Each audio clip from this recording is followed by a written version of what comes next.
Welcome back to my channel. இன்றைக்கி நம்ம சேனலில் இட்லி தோசைக்கு சூப்பரான ஒரு 5 சட்னி ரெசிபி தாங்க பார்க்க போகிறோம். வீடியோக்குள்ளே போகிறதுக்கு முன்னாடி நம்மளோட சேனலை சப்ஸ்கிரைப் பண்ணலன்னா சப்ஸ்கிரைப் பண்ணிக்கோங்க ஃப்ரெண்ட்ஸ். பக்கத்தில் உள்ள நோட்டிஃபிகேஷன் பெல் ஐக்கானை கிளிக் பண்ணிக்கோங்க. ஃபஸ்ட்டு தேங்காய் சட்னி எப்படி பண்ணுறதுன்னு பார்த்துடலாம். மிக்ஸி ஜாரில் அரை மூடி தேங்காயை கட் பண்ணி சேர்த்துருக்கேன். இப்போ இதில் 1 டேபிள் ஸ்பூன் அளவுக்கு பொட்டுக்கடலை சேர்த்துடலாம். கூடவே 2 பச்சை மிளகா, கொஞ்சமாக மல்லி இலை, கொஞ்சம் புதினா இலை, ஒரு துண்டு இஞ்சி, தேவையான அளவு உப்பு, கொஞ்சமாக தண்ணி சேர்த்து இதை நல்லா அரைச்சி எடுத்துடலாம். பச்சை மிளகா உங்களுக்கு பிடிச்ச மாதிரி காரத்துக்கு ஏற்ப சேர்த்துக்கோங்க. அரைச்சி எடுத்தாச்சு. இப்போ கடாயில் கொஞ்சம் ஆயில் சேர்த்துக்கோங்க. ஆயில் சூடானதும் கொஞ்சம் கடுகு நல்லா பொரிஞ்சு வந்ததும் கொஞ்சம் கருவேப்பிலை சேர்த்துக்கலாம். இப்போ இதை அப்படியே எடுத்து நம்ம அரைச்சி எடுத்து சட்னியில் சேர்த்துடலாம்.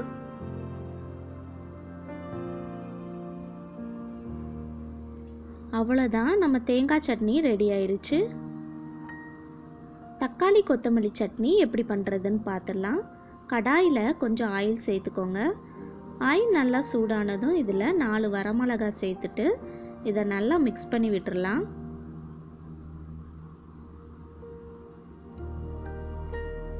இப்போ இதை தனியாக எடுத்து வச்சிடலாம்.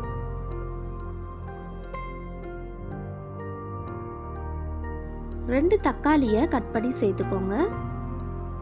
தக்காளி நல்லா வதங்குற வரைக்கும் வதக்கி விட்டுறலாம்.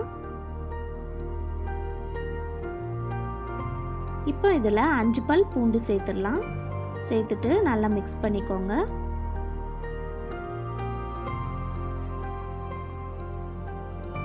கொஞ்சமாக புளி சேர்த்துக்கோங்க. உங்களுக்கு புளிப்பு சுவை பிடிக்காதுன்னா இதை நீங்கள் அவாய்ட் பண்ணிடுங்க. இப்போ இதில் தேவையான அளவு உப்பு சேர்த்துடலாம்.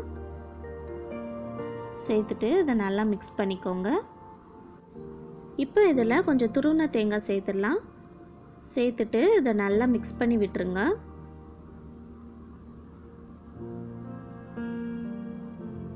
ஒரு கை அளவுக்கு மல்லி இலை சேர்த்துக்கலாம்.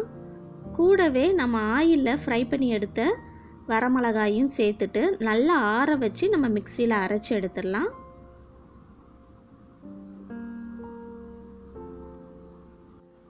அரைச்சி எடுத்தாச்சு. கடைசியாக இதில் கடுகு கருவேப்பிலை தாளித்து எடுத்து சேர்த்துக்கோங்க.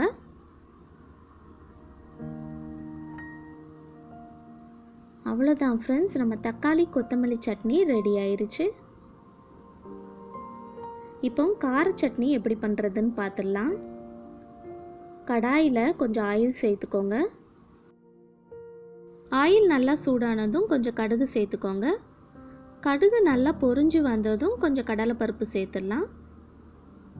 இது லைட்டாக கலர் சேஞ்ச் ஆகுற வரைக்கும் இதை நல்லா மிக்ஸ் பண்ணி விட்டுருங்க.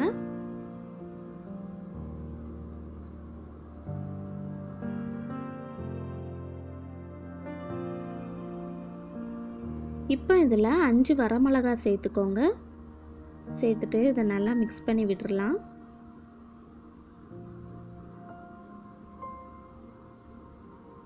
ஒரு பெரிய வெங்காயத்தை கட் பண்ணி சேர்த்துக்கோங்க.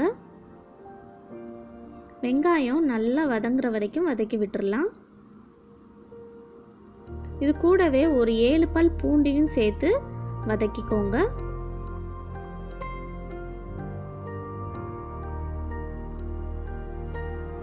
வெங்காயம் நல்லா வதங்கிருச்சு. இப்போ இதில் கொஞ்சமாக உப்பு சேர்த்துட்டு இதை நல்லா மிக்ஸ் பண்ணி விட்டுறலாம். இப்போ இதில் கொஞ்சம் மல்லி இலை சேர்த்துடலாம்.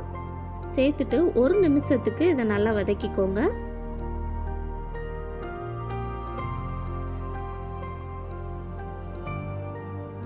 இப்போ இதை நல்லா ஆற வச்சுட்டு மிக்சியில் அரைச்சி எடுத்துடலாம்.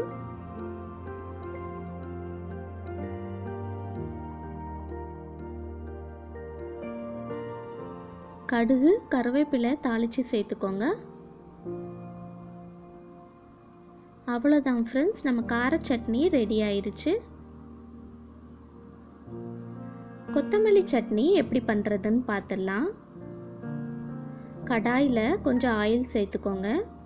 ஆயில் நல்லா சூடானதும் கொஞ்சம் உளுந்தம்பருப்பு சேர்த்துட்டு உளுந்தம்பருப்பு லைட்டாக கலர் சேஞ்ச் ஆகிற வரைக்கும் இதை நல்லா மிக்ஸ் பண்ணிக்கோங்க. இப்போ என்னெல்லாம் வச்சுருக்கேன்னு பார்த்துடலாம். 2 பெரிய வெங்காயம், 2 பச்சை மிளகா, 4 பல் பூண்டு, 1 வரமிளகா வச்சுருக்கேன். இது எல்லாத்தையும் இப்போ நம்ம கடாயில் சேர்த்துடலாம்.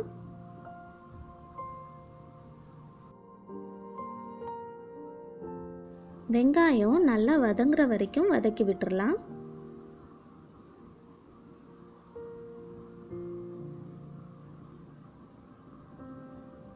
இப்போ இதில் மல்லி இலை சேர்த்துட்டு 1 நிமிஷத்துக்கு இதை நல்லா வதக்கி விட்டுருங்க.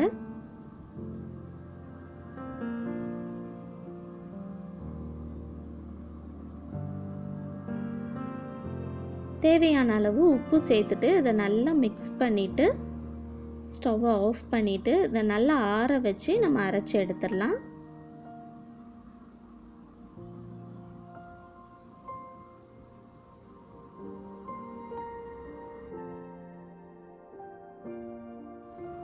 கடைசியாக இதில் கடுகு உளுந்தம்பருப்பு தாளித்து சேர்த்துடலாம். அவ்வளோதான் ஃப்ரெண்ட்ஸ், நம்ம கொத்தமல்லி சட்னி ரெடி ஆயிடுச்சு. தக்காளி சட்னி எப்படி பண்ணுறதுன்னு பார்த்துடலாம். கடாயில் கொஞ்சம் ஆயில் சேர்த்துட்டு ஆயில் நல்லா சூடானதும் இதில் ஒரு பெரிய வெங்காயத்தை கட் பண்ணி சேர்த்துக்கோங்க. கூடவே 5 பல் பூண்டு, 2 பச்சை மிளகாய் சேர்த்துக்கோங்க. வெங்காயம் நல்லா வதங்குற வரைக்கும் வதக்கி விட்டுறலாம். கொஞ்சமாக உப்பு சேர்த்து வதக்கிக்கோங்க, அப்போ வெங்காயம் நமக்கு சீக்கிரமாக வதங்கிடும்.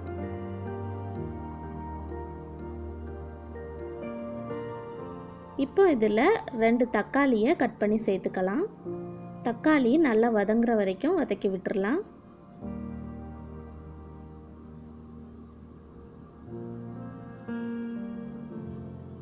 இப்போ ஸ்டவ்வை ஆஃப் பண்ணிவிட்டு இதை நல்லா ஆற வச்சு அரைச்சி எடுத்துடலாம். கடைசியாக இதில் கடுகு உளுந்தம்பருப்பு கருவேப்பிலை தாளித்து சேர்த்துடலாம்.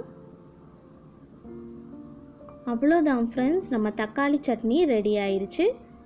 இந்த வீடியோ உங்களுக்கு யூஸ்ஃபுல்லாக இருக்கும்னு நம்புகிறேன். இந்த வீடியோ உங்களுக்கு பிடிச்சிருந்துச்சுன்னா லைக் பண்ணி ஷேர் பண்ணுங்கள். மறக்காமல் நம்மளோட சேனலை சப்ஸ்கிரைப் பண்ணலன்னா சப்ஸ்கிரைப் பண்ணிக்கோங்க. Thank you.